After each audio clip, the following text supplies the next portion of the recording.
Her Majesty's Royal Palace and Fortress, otherwise known as the Tower of London or the Tower, is one of the most internationally recognised monuments in the United Kingdom, but does its reputation of death and ghosts have a strong presence in literature? One of the earliest representations of the tower was in William Shakespeare's play Richard III, written in 1591. The tower is the centrepiece of Richard's seizure of the throne and the death of the princes of the tower, the two illegitimate sons of Edward IV.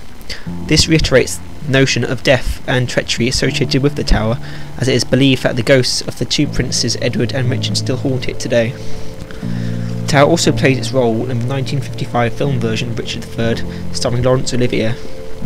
William Harrison Ainsworth gave a detailed account of the history and architecture of the tower in his novel The Tower of London, which he wrote in 1840. However, he also included details of extensive underground passageways which have been proven not to exist. It is also the setting for the 1855 light opera The Yeoman of the Guard by Gilbert and Sullivan. However, the tower's presence in literature is not just limited to past, as many modern day productions also make use of the tower. In the 2003 film Johnny English, the crown jewels were stolen by Frenchman Pascal Savage, who wished to be crowned King of England in the tower. This is another tale of treachery. In the 2005 Doctor Who Christmas special, the tower is home to a fictional military organisation unit. The decision to base this organisation in the tower was most likely founded upon the tower's reputation as a place of death and as an outlet for the protection of London.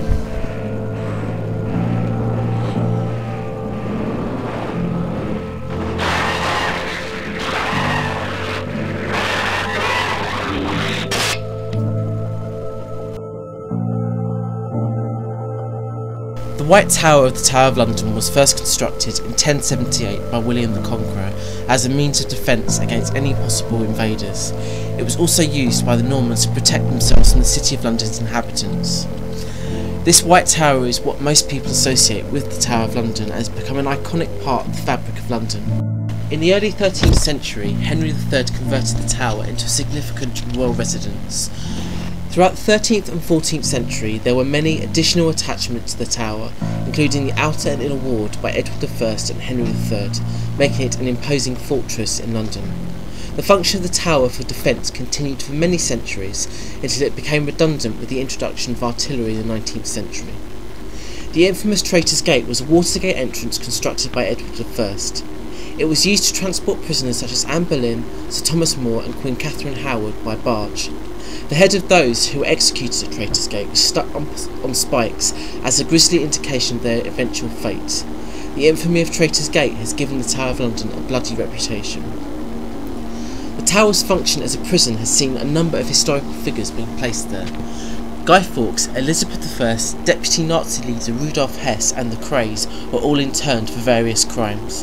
The tower has also been used to store the crown jewels since 1303 after they were stolen from Westminster Abbey. Charles II had the jewels overseen by a custodian until they were eventually guarded by armed forces after a security lapse. The tower has been named the most haunted building in England, and there have been many various stories and sightings of many apparitions. The most famous is that of Queen Anne Boleyn, who was executed in 1536, having been seen haunting the chapel of St Peter ad Vindula, carrying her head underneath her arm. Other ghosts include Henry VI and Lady Jane Grey, whose legacy runs through many forms of literature. The ravens that reside in the tower are a legend steeped in superstition and history. It is believed that 6 birds have been at the tower over the centuries. When Charles II ordered that the ravens be removed, he was told that the monarchy and the entire kingdom would fall. As a result, the ravens remain at the tower to this day. During the Second World War, many of the birds were killed in air raids during the Blitz. After the war, they were replaced. The ravens have been used to dramatise executions and interments, since the birds have been known to gather at the gallows in impending execution. They were first seen in photographic form in 1885 in the pictorial world, and have been used in various forms of literature as a way to represent impending death.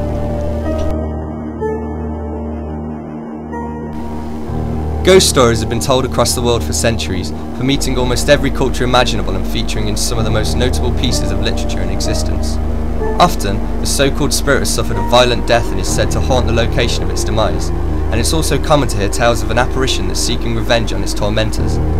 One of the most common concerns of the ghost story is the search for a proper burial, something that is touched upon in both Virgil's Aeneid and Homer's Iliad. It's likely that ghost stories began as an early form of the urban legend, reflecting social concerns and beliefs. In most depictions, the physical manifestation of a ghost closely resembles the corpse of a recently deceased human being. Pale skin, a gaunt, thin body and dark eyes.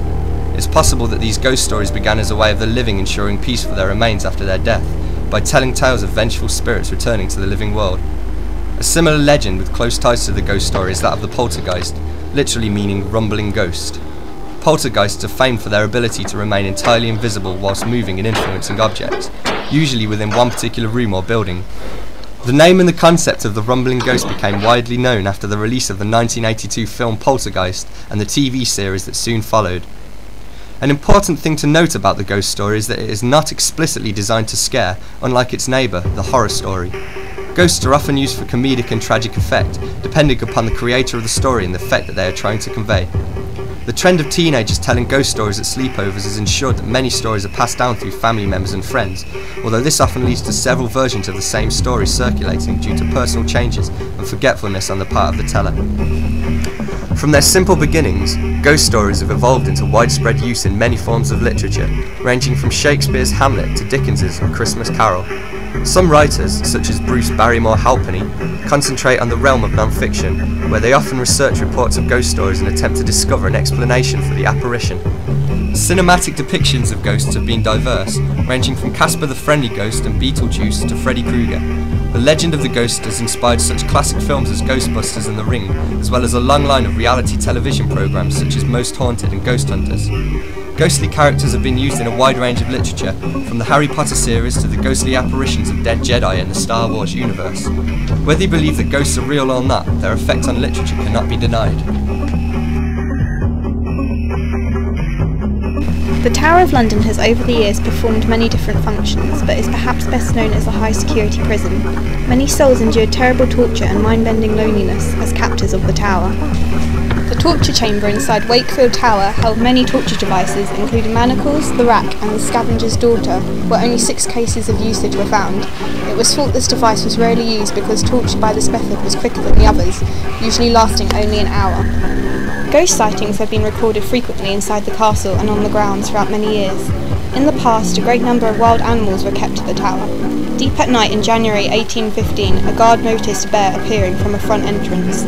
He attacked it with his weapon, but it went right through the ghost. The guard was soon found unconscious. He is believed to have died of terror soon after this event. Something invisible and very fearsome is in the Salt Tower. This is one of the most haunted areas of the Tower of London complex. This is a very old section. Dogs will not enter this ancient building, and ever since one of the warders was nearly throttled by a force unseen, they will not go in the area after nightfall.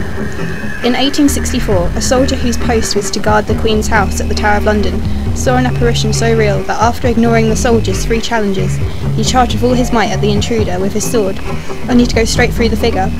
He was found unconscious at his post and was court-martialed for neglecting his duty. Other strange sightings include the ghost of Catherine Howard. The night before she was beheaded, she apparently escaped her room and ran down the corridor screaming for mercy. She was caught and forced back into her chambers. Her ghost has still been seen running down the hallway screaming for help. Other occurrences in the Tower of London include the sighting of phantom funeral carriages and a lovely veiled lady that, upon a closer look, proves to have a black void where her face should be. Our research indicates that the Tower of London and ghost stories have both given birth to a wide range of literature, both fiction and non-fiction.